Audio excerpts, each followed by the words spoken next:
Buen Bueno, día, buenos días a todos. Bienvenidos a esta conferencia que será, espero así, de mucho interés. Y así como tiene el doctor Rivera en su presentación, esperemos que esos puntos de luz se prendan mucho más en nuestro interior, con el conocimiento que esto nos da y que es bueno para todos, considerando que estamos en formar personas hacia el conocimiento y que vayan mejorando en el camino, pues esa es la intención que nos permitió estar hoy acá con todos ustedes para poder compartir lo que el doctor Rivera ha ido desarrollando a lo largo, me imagino que de este año, porque ahí fue donde yo lo conocí, pero llevará otro poco más de tiempo. Bueno, para todos les voy a dar un breve resumen de la vida del doctor Rivera. Es doctor en comunicación por la Universidad de Navarra, Pamplona, España, del 2016, summa cum laude. Es máster en sociología por la Università de Roma I, La Sapienza, Roma, Italia, 2012, y contador público por la Universidad Católica de Santa Fe, Argentina. Es profesor titular grado 2 de la Universidad Austral de Buenos Aires, Argentina. También es fundador y director de la carrera de Marketing, Orientación en Comunicación y Diseño del Centro de Investigaciones de Marketing Austral y del proyecto Latin American Research Network for the Study of Science, Belief and Society.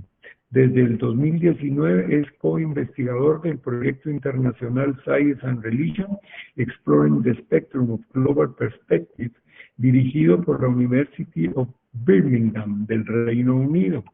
Es miembro de la International Association on Public and Non-Lucrative Marketing y consultor de la International Research Network for the Study of Science and Belief in Society del Reino Unido. Fundó y dirige desde hace 15 años la ONG International Intermediate Social Innovation y visita Guatemala anualmente desde el 2005, desempeñándose como profesor invitado de la universidad. De esta su casa de estudios en Guatemala, en la Cátedra de Sociología en la Comunicación.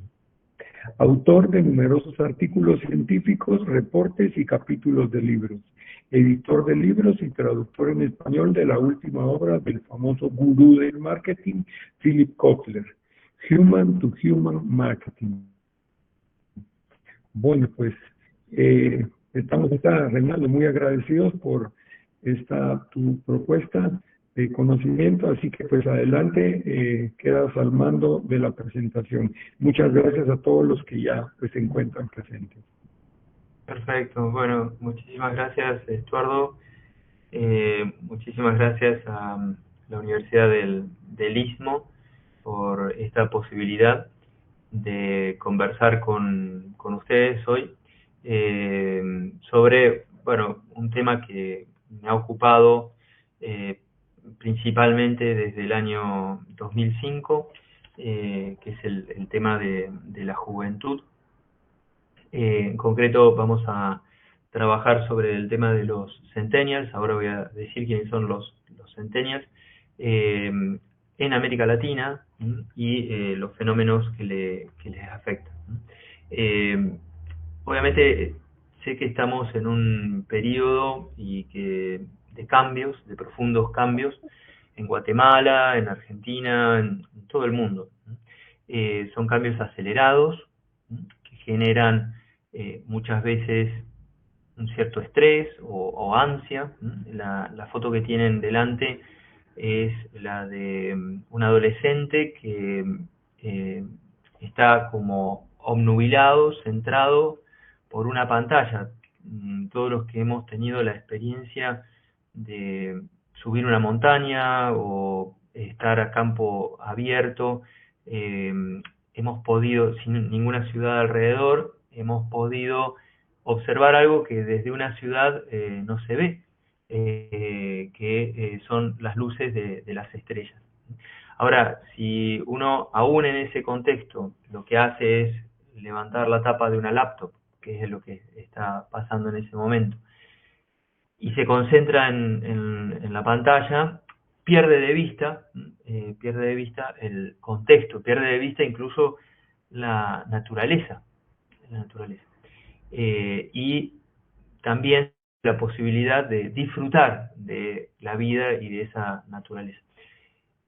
Por eso es que esta imagen para mí es bastante representativa de lo que vamos a conversar hoy. La dinámica es básicamente una exposición de unos 30-35 minutos, y les voy a pedir que aquellos que tienen dudas o preguntas se las vayan escribiendo, las pueden ir escribiendo en el chat. El riesgo del chat de Meet es que voy a empezar de abajo hacia arriba, entonces lo que les sugiero es que se habiliten un bloc de notas o un anotador o un archivo de Word, depende de dónde estén participando, para escribir las preguntas y hacerlas más o menos hacia el final de la conferencia.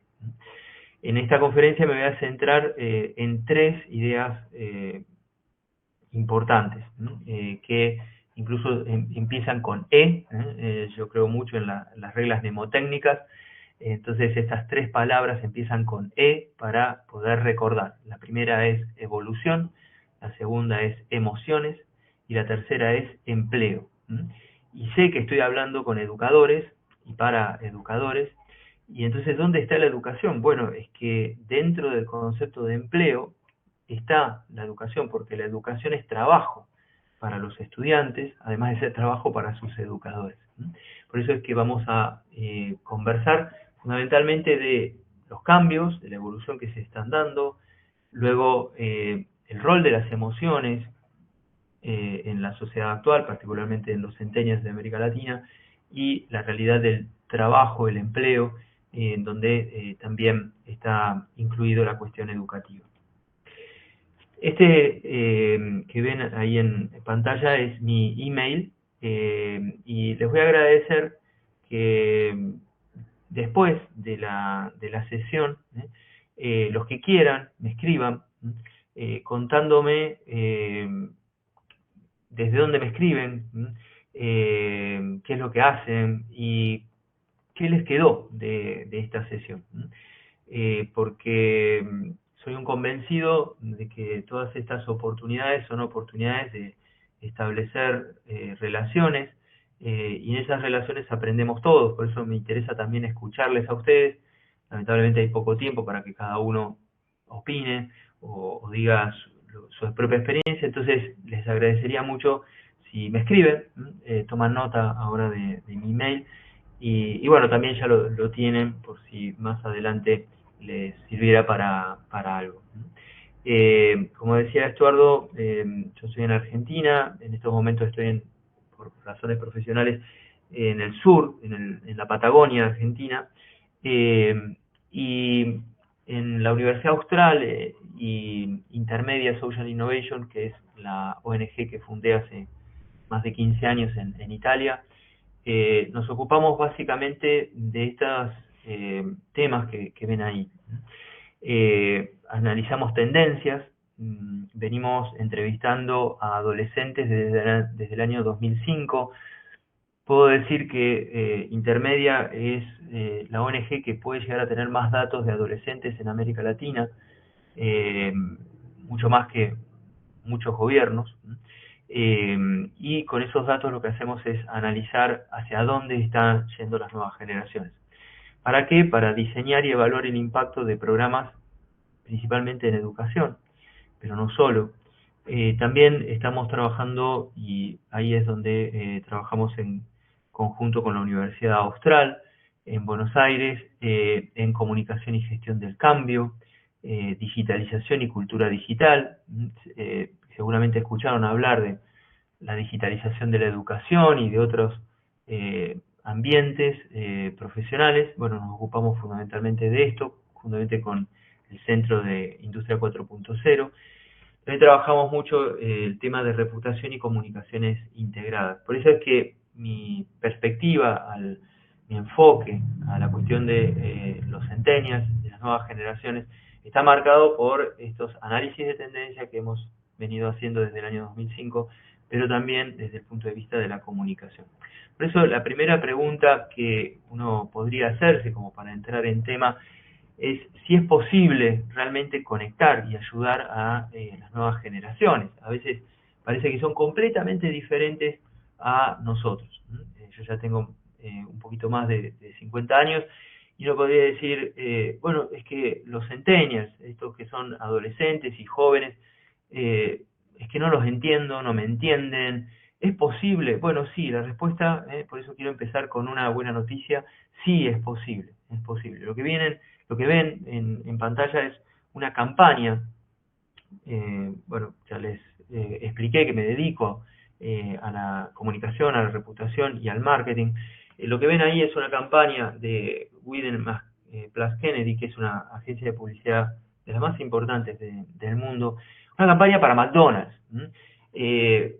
Claro, hacer campañas para McDonald's en los años 90 era una cosa, hacer campañas para McDonald's en los años 2020 es otra, ¿sí? ¿Por qué? Porque hoy las nuevas generaciones son más conscientes de la salud, de las cuestiones relacionadas con la obesidad, ¿sí? Y entonces, ¿cómo hicieron los de Wieden & Kennedy para reposicionar la marca McDonald's, que tenía graves dificultades en los inicios de los años 2015, 2018? Bueno, justamente lo que hicieron fue hacer un trabajo de etnografía, una investigación etnográfica. Fueron a escuchar lo que las personas que iban a McDonald's decían durante el proceso de compra, ¿sí? Y se centraron no tanto en quienes denostaban de la marca, cuanto en las comunidades que estaban muy cerca de McDonald's. Y lo que hicieron es como detectar frases famosas. Y después lo que hicieron, porque por ejemplo una de las cosas que detectaron es que uno cuando se acerca a la caja de McDonald's o de cualquier tienda de comida rápida, siempre dice lo mismo. Siempre hay como frases cliché. Y eso pasa también a los famosos. Y entonces comenzaron a recolectar qué frases dicen los famosos cuando van a comprar un McDonald's, ¿sí? Porque también ellos compran McDonald's. Y entonces comenzaron a recolectar frases de influencers. Por eso es que si hoy quiere uno conectar con las nuevas generaciones, lo más importante es conocer su lenguaje, comprenderles y comunicar a esas comunidades. Un segundo caso, lo que ven ahí es un granjero, es un granjero vestido de skater. Sucede que una marca, que es Supreme, que es una marca de indumentaria y de cosas para skaters, ¿sí? Que son generalmente jóvenes así como desestructurados, incluso de un estilo de vida así poco formal, comenzaron a usar la marca de una empresa de productos agropecuarios, Farmland. Entonces, en lugar de hacerle juicio, Farmland lo que hizo fue tomar esa provocación de los skaters, tomárselo con sencillez, take it easy, ¿no? Y comenzó a hacer una campaña con granjeros de verdad vestidos como skaters, ¿no? Entonces, eso generó una gran difusión de noticias entre los skaters sobre Farmland. Y eso lo que hizo fue reposicionar la marca.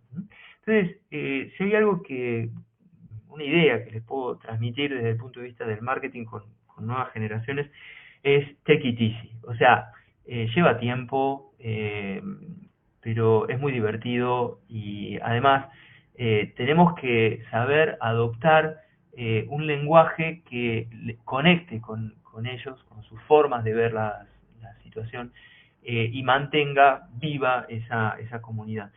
Los centennials, las juventudes hoy, son personas que, a diferencia de generaciones anteriores, valoran a las personas mayores, simplemente que también valoran tener su propia autonomía. Entonces, en definitiva, ¿quiénes son los centennials? Bueno, acá les traigo 3 imágenes de centennials. son chicos y chicas nacidas entre el 97 y el 2002, ¿sí? Con eso pueden calcular más o menos la edad que tienen. Estamos acercándonos a otra generación, que es la generación alfa. Habitualmente se le llamaba la generación de los centennials la generación Z. El tema de las generaciones es una cuestión bastante discutida, empieza sobre todo en Estados Unidos. La verdad es que es un instrumento para analizar grupos de jóvenes que pasan más o menos por las mismas circunstancias. Eh, yo puedo decirles que lo que ha marcado a los centennials es fundamentalmente la caída, el ataque terrorista y la caída de las Torres Gemelas, aunque eran muy pequeños cuando pasó. Lo que pasa después del año 2001 es un increyendo de la inseguridad, de la inestabilidad, y acordémonos de la crisis del 2007, 2008, que todavía estamos pagando el precio, ¿sí? Una crisis financiera en donde se caen las certezas. Entonces han visto los centennials a sus papás perder sus trabajos, y claramente se han visto afectados por la pandemia del COVID-19, ¿no? Pero, claro, lo que yo les quiero mostrar ahí son tres grandes centennials, ¿no? Greta, que lucha por el cambio climático, Malala, que lucha por la inclusión de las mujeres, y finalmente Borja, que es el fundador de Lemon Cash, una empresa de cripto argentina, que en medio de un caos absoluto como es el de Argentina, ha logrado hacer una empresa internacional que está muy presente en distintos mercados de América Latina, ¿no? Entonces, son una generación de líderes muy realistas, que saben de las fronteras y de las dificultades que enfrentan. Pero también son líderes diferentes, con estilo propio, ¿no? Aquí les planteo a Bizarrap, que seguramente lo conocen, y si no lo conocen, bueno, se los presento. Es un gran músico argentino.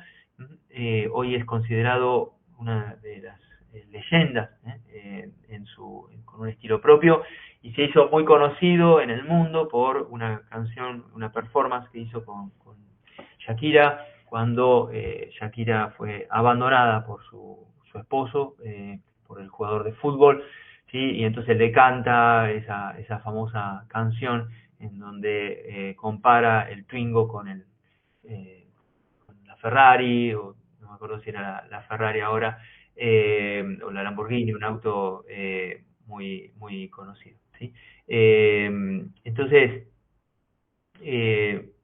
digamos que, sí, perdón, 2012, hay un error ahí de tipeo, es 1997-2012. Gracias por la aclaración, ¿sí? Entonces, Bizarrap, Shakira, entonces son una generación muy críticos, pero también muy, muy creativos.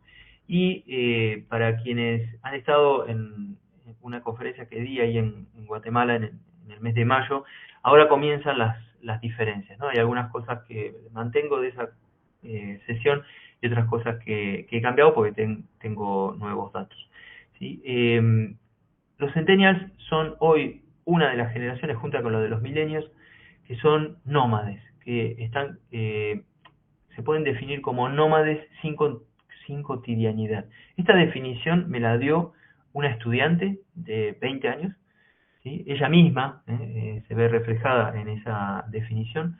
El 47% de los millennials son nómades, el promedio son 32 años, son chicos y chicas que no se quedan viviendo en un lugar, sino que están permanentemente girando por el mundo en algunas ciudades que le dan conectividad, y trabajando fundamentalmente de manera remota. Es decir, movilidad y trabajo remoto son las características de esta nomanidad, de esta nueva tendencia en centennials y en millennials, lo cual señala uno de los aspectos que luego destacaré, que es la falta de continuidad, la falta de cotidianidad, ¿sí? En la búsqueda de mejores perspectivas.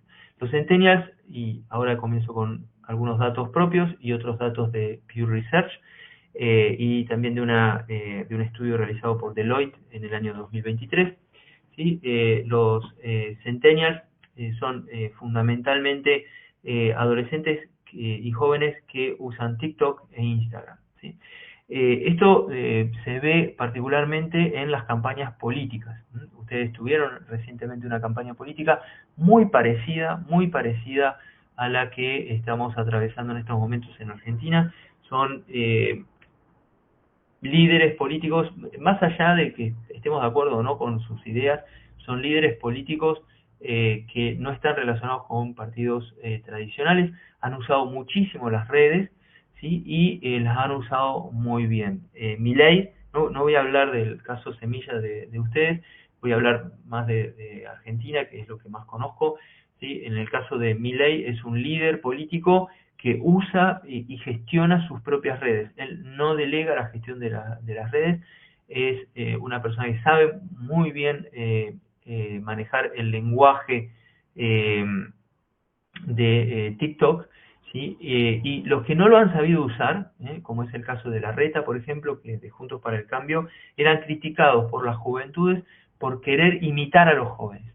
O sea que es una generación muy crítica, muy realista, que acepta las generaciones precedentes siempre y cuando conecten con su lenguaje y siempre y cuando no traten de imitarles a ellos. O sea, actúa como una persona de 50 años, actúa como una persona de 70 años. Te voy a escuchar, siempre y cuando seas transparente, siempre y cuando seas lo que eres, ¿sí?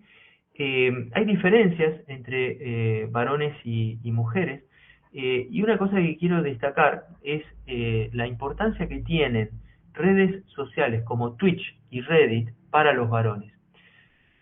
Twitch y Reddit son redes sociales a veces poco conocidas, conocemos más Instagram, conocemos más TikTok, pero son redes en donde los varones, principalmente los varones, pero también las mujeres, han desarrollado comunidades a partir de los videogames. Yo vengo investigando el tema de los videogames desde prácticamente 2004, ¿sí? Cuando todavía ni siquiera había crecido tanto la prevalencia de Facebook o los videogames online, ¿sí? Los varones han desarrollado una serie de comunidades en Twitch y en Reddit que son muy importantes. Entonces acá hay algo que les animo a hacer a los educadores, conocer dónde están las comunidades de centennials. ¿Sí? Luego quiero destacar un aspecto que es el problema de salud mental. El problema de salud mental. Fíjense que muchos chicos sostienen que las redes sociales están causando problemas a sus amigos, aunque ellos se notan muy conectados, o es un lugar, las redes sociales, en donde pueden desarrollar su creatividad a través de las redes sociales. Aquí estamos viendo, por ejemplo, que es fundamentalmente las niñas, o sea, las mujeres más que los varones, ¿sí? Pero hay un gran problema, ¿sí? De salud mental relacionado con el tema de las redes sociales. Esto se complejiza cada vez más cuando consideramos el incremento de los servicios de inteligencia artificial. Pensemos, recién vi un comentario, efectivamente hay otra red, además de Twitch o Reddit, que es Discord, en donde las nuevas generaciones están muy presentes. En esas redes, ¿sí? Están comenzando a entrar bots y agentes que son en realidad motores de inteligencia artificial. Eso genera muchísimo miedo a las nuevas generaciones, desconfianza, ansiedad, ¿sí? Pero también como el sentido de debilidad. En una generación que cada vez más se está desconectando de ámbitos formativos tradicionales. Este es un dato fundamentalmente de Estados Unidos. Hay un 7% menos de jóvenes en universidades entre el año 20 y 22. Varias instituciones de educación superior están preocupadas por la caída demográfica, ¿sí? Que ya está afectando a también las escuelas secundarias, no solamente una cuestión demográfica, sino también de abandono. ¿Por qué? Porque las nuevas generaciones están privilegiando los conocimientos técnicos y todo lo que les permita generar ingresos ya. Y esto contribuye en cierta manera con los problemas de salud mental porque genera muchísima desmotivación, ansiedad en las nuevas generaciones. Aquí lo ven más claro, esto es desde marzo del 2020, pero el dato es de 2022, en donde el estrés está particularmente en quienes tienen entre 18 y 29 años, respecto a las generaciones posteriores, ¿sí? Y esto tiene que ver con el uso de redes sociales y de aplicaciones, pero también con el fear of missing out, es decir, el miedo de perder algo, de perderse en el cambio. Esto ya lo venía resaltando en investigaciones anteriores, cuando decía, mira, el problema actual de la sociedad es la aceleración. Hay un autor, un sociólogo, Helmut Rosa, que tiene un artículo sobre la aceleración social. De hecho, yo tomo de esa obra esta idea de la aceleración. Las nuevas generaciones ven en el crecimiento de las nuevas tecnologías, en concreto ChatGPT y la inteligencia artificial, como un proceso de cambio acelerado en donde ellos se van a quedar afuera. Se van a quedar afuera y tienen miedo al desempleo. Hace un año yo hablaba con una chica, no voy a decir el nombre, que estaba terminando la facultad. Soy profesor en cuarto año, último año de la carrera de licenciatura en comunicación en la Austral, y me decía que ella no tenía tiempo para perder, tenía 21 años, era una de las mejores estudiantes de la camada, hoy está trabajando como periodista. Le digo, pero por qué decís esto? Es que tengo poco tiempo para entrar en el mercado laboral, tengo poco tiempo para crecer profesionalmente. Y esto se aceleró muchísimo con el crecimiento de las nuevas tecnologías exponenciales, y tienen razón los chicos en sentir miedo. Este es un gráfico, no es reciente, tiene más de 4 o 5 años, ¿sí? En donde se ve la cantidad de profesiones que van a ser reemplazadas por tecnología. Claro, los abogados, las personas que trabajan en farmacia, los médicos, es probable que sean menos vulnerables. También los docentes, en cierto sentido, les doy una buena noticia a los educadores. No es muy probable que la inteligencia artificial reemplace a los profesores y a quienes nos dedicamos a ciencias sociales, ¿sí?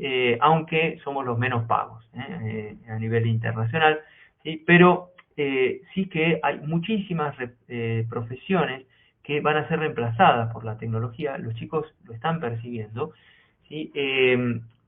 Y están percibiendo un cambio del tipo de competencias que se les exige en el trabajo.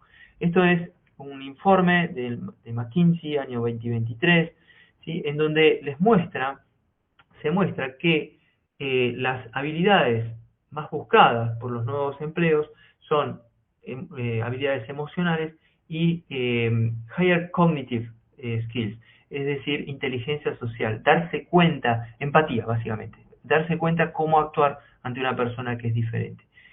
Si lo pensamos, estas habilidades son las menos transmitidas o son en aquellas donde menos se está invirtiendo en la educación formal, ¿sí? Tanto en primaria como en secundaria como a nivel universitario, ¿sí? Aquí tengo como 4 aspectos. Me voy a centrar en este aspecto de la formación de competencias interpersonales, en donde claramente tenemos que ayudar a nuestros jóvenes a conocer modelos de rol, ser capaces de negociar, ¿sí? Ser capaces de empatizar, actuar humildemente, con sociabilidad, claramente el trabajo en equipo, el trabajo colaborativo, que es contrario al espíritu competitivo que se está como promoviendo en la mayor parte de las instituciones educativas, ¿sí? En la mayor parte de las instituciones educativas de América Latina, todo pasa por el NPS, cuánto es la satisfacción que alcanzan los estudiantes, qué nota alcanzan, en qué deporte sobresalen, en qué nivel de fama o de influencia social alcanzan en las redes. Todo es competencia, todo es competencia. Cuando hoy el mundo del trabajo espera exactamente lo contrario, el trabajo en equipo y la colaboración, ¿sí? Entonces, haciendo una investigación en mayo de este año entre estudiantes de la UNIS y sus amigos, los principales desafíos que veían era la inestabilidad, esto que les decía, la aceleración continua, ¿sí? Esa es una de las cuestiones más dramáticas que experimentan las nuevas generaciones, en donde ellos también se reconocían que parte de su fortaleza es la tecnología. Ahora bien, cuando yo les hice trabajar a jóvenes de Argentina o de Guatemala con inteligencia artificial, les daba miedo. En general, las nuevas generaciones manejan lo básico, estrictamente funcional de las nuevas tecnologías, ¿sí?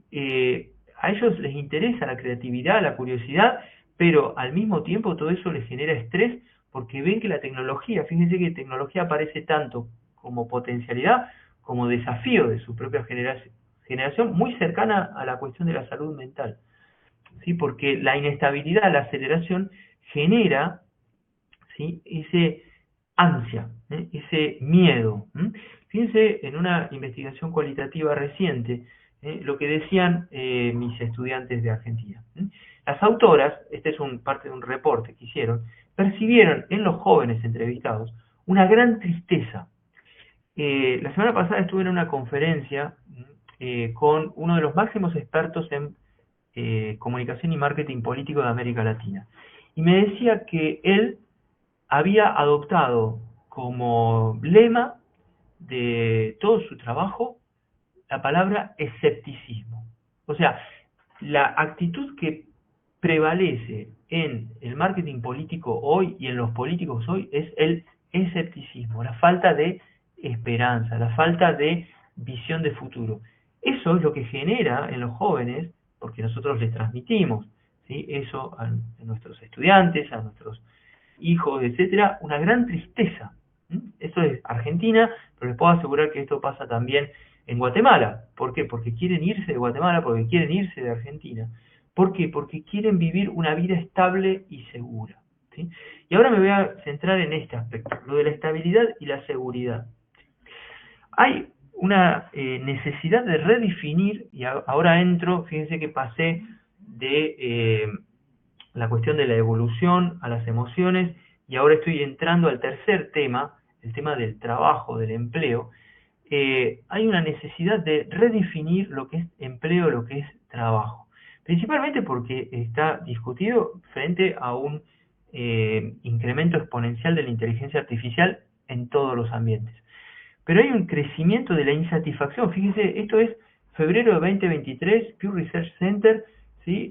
Las jóvenes, los trabajadores más jóvenes de Estados Unidos son los que están menos satisfechos, ¿sí?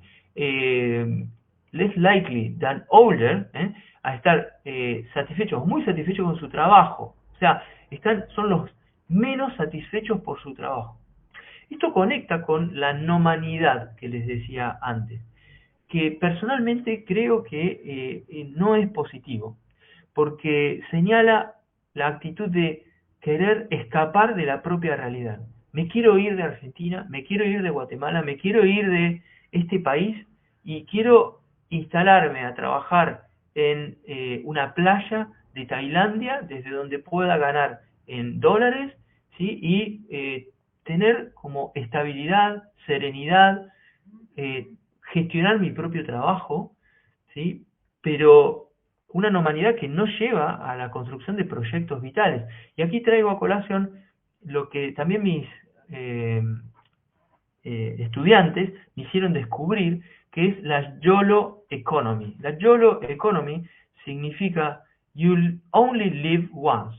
Está muy conectado con el Carpe Diem, acuérdense de la película esta que seguramente todos hemos visto, La Sociedad de los Poetas Muertos, ¿sí? You only live once, solamente vivís una vez, disfrutá de la vida, disfrutá del momento, ahora, no te importa el futuro, ¿sí? Y eso para el mundo del empleo y para el mundo de la educación es dramático, y para el mundo de los proyectos personales, ¿sí? Imagínense qué tipo de familia pueden construir, qué tipo de país, de nación pueden construir estos jóvenes si están permanentemente, ¿sí?, cambiando, rotando, escapando, ¿sí?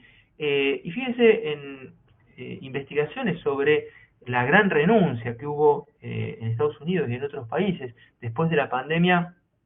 Muchísimos jóvenes se fueron del trabajo, pero cuando yo hablo con empresarios les cuesta muchísimo atraer y retener talentos, ¿sí? Empresarios, pero de empresas grandes, no es empresarios que están pagando el mínimo, no, les cuesta contratar, atraer y retener talentos a jóvenes que pueden estar ganando $2.000, $3.000, ¿sí? ¿Por qué? Porque duran los centennials aproximadamente 2 años en cada puesto de trabajo. Y cambian no porque no les guste el trabajo, sino porque quieren prevalecer lo que es dar prioridad, priorizar, lo que para ellos significa desarrollo personal. Viajar, conocer otras cosas, otras realidades, estar sereno.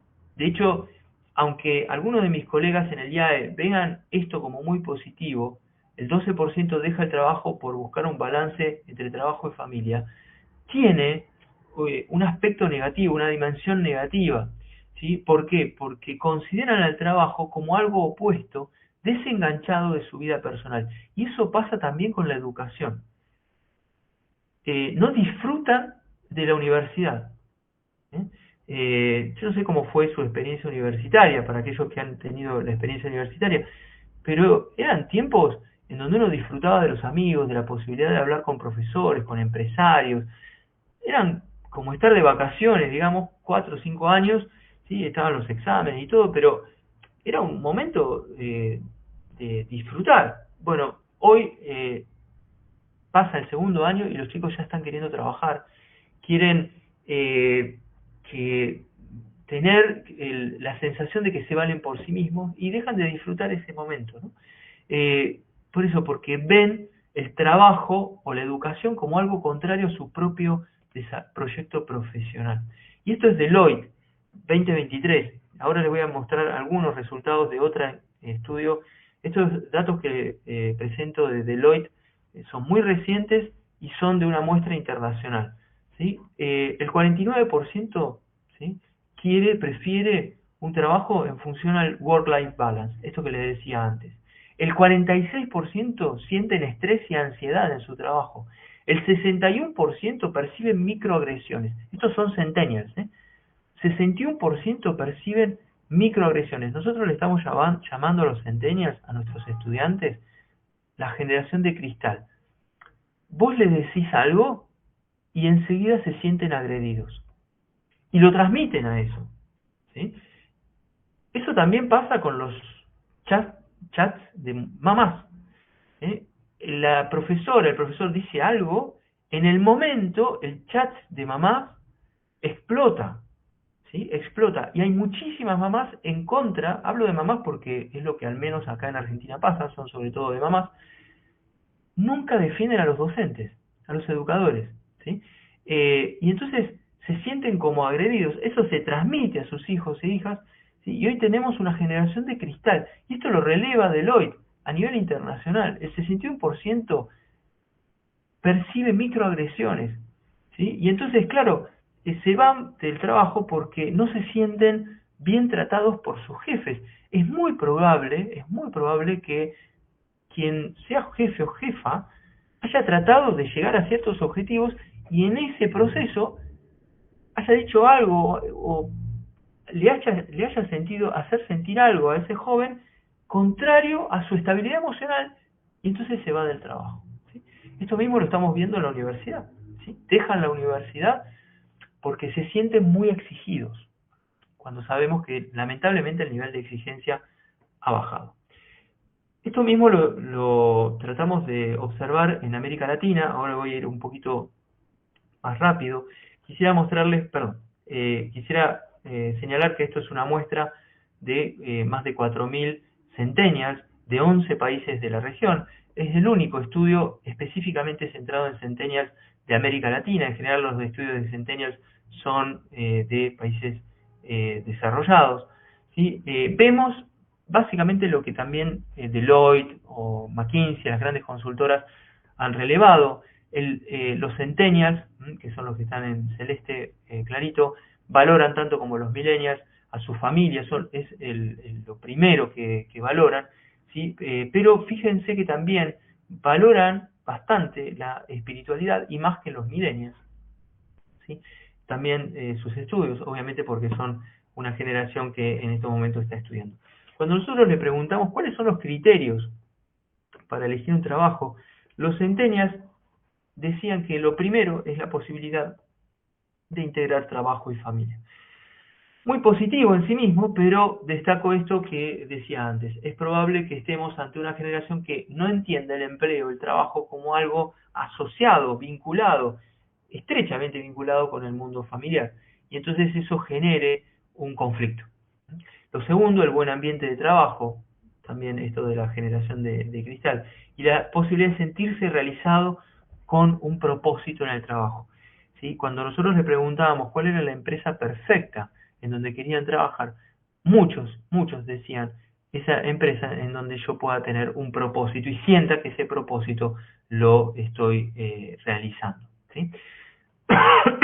Y en síntesis, porque quiero terminar con un par de ideas. Lo que hemos detectado en ese estudio es que es importante la reputación, no solamente de las empresas, y acá voy a tocar un tema que involucra directamente a las instituciones educativas. A las nuevas generaciones les preocupa mucho el impacto social y medioambiental, ¿sí? ¿Cómo transmite, cómo comunica esto, el propósito trascendente, la institución educativa? Las relaciones, quieren relaciones interpersonales. Relaciones interpersonales son difíciles.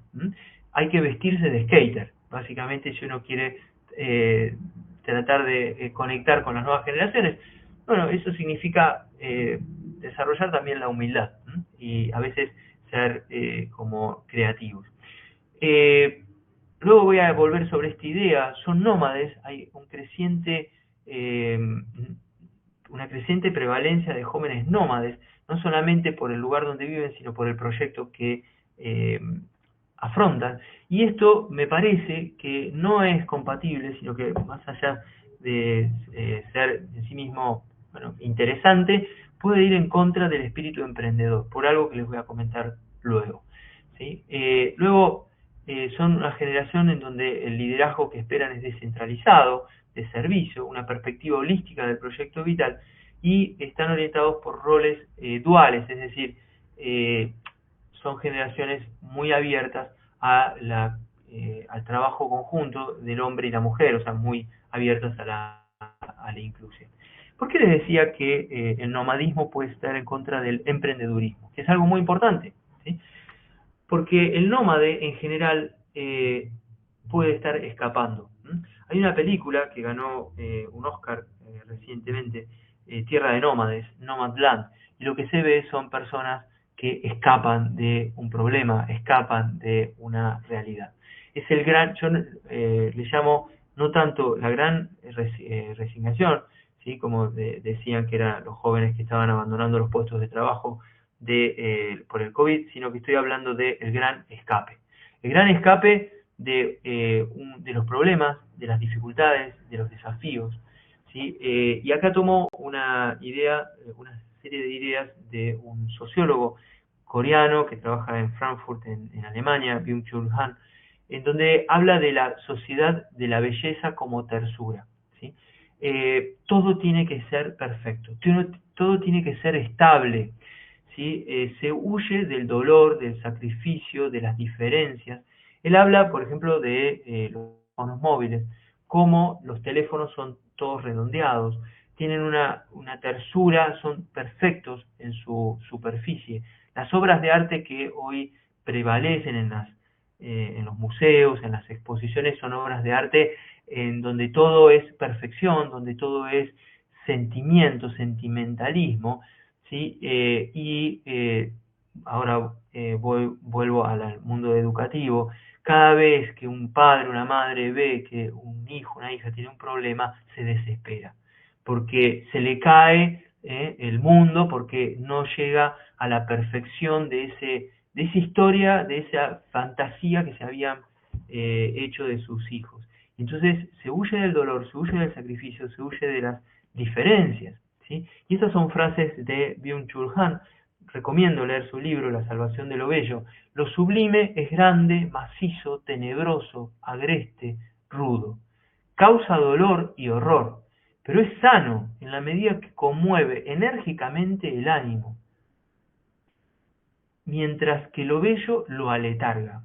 Por eso digo que lo nómade, lo que significa escape, lo que significa huir de del dolor, del sufrimiento, de las dificultades, de lo sublime, como grande, macizo, tenebroso, áspero, difícil, esa huida es contraria al emprendedurismo. El emprendedor, y todos los que hemos emprendido lo sabemos perfectamente, se va a enfrentar con grandes desafíos, con fracasos, con gente que le dice todo o no, ¿sí? Y no va a tener dulzura, no se va a encontrar con personas que le hablan dulcemente. Hoy sí, uno adopta un lenguaje frontal con los jóvenes, se sienten heridos. Esto que les decía antes, son la generación del cristal, ¿sí? Y dice Han, lo terso y lo dulce se agotan en el agrado, ¿sí? Por eso es que la belleza hoy es entretenimiento, es juego, y es anterior al trabajo, al empleo. Claro, así no vamos a promover el emprendedurismo, no vamos a emprender una generación de líderes, ¿sí? Porque todo tiene que ser terso, dulce, perfecto, entretener, ¿sí? Soy un gran crítico de lo que hoy llamamos innovación educativa. Los que promueven, al menos en Argentina, al menos los que promueven la innovación educativa acá en Argentina que conozco, todo es tecnología, todo es entretener, ¿sí? Todo hay que promover el engagement. Perdón, ¿y dónde queda el pensamiento? ¿Dónde queda el ayudar y motivar a las nuevas generaciones a sentarse, ¿sí?, en una biblioteca a enfrentar la dificultad de un texto complejo, de un filósofo, de un sociólogo, de un antropólogo, ¿sí? Si nosotros no ayudamos a las nuevas generaciones a acostumbrarse no a lo bello como entretenido, sino a lo sublime, que es la verdad de la estética, bueno, la verdad que le vamos a hacer más difícil crecer en una nueva esperanza, a sacarse de encima las dependencias, ¿sí?, a superar las presiones sociales, ¿sí?, en un mundo donde todo es confusión, donde todos gritan simultáneamente. Y acá les doy algunas sugerencias de cómo hacer. Lo primero, usar mucho la pregunta. Luego, pensar en ecosistemas. Las escuelas, las universidades y el mundo de la empresa deberían ir más en sintonía. No son competidores, son un ecosistema. Promover el protagonismo, el ser pioneros de las nuevas generaciones.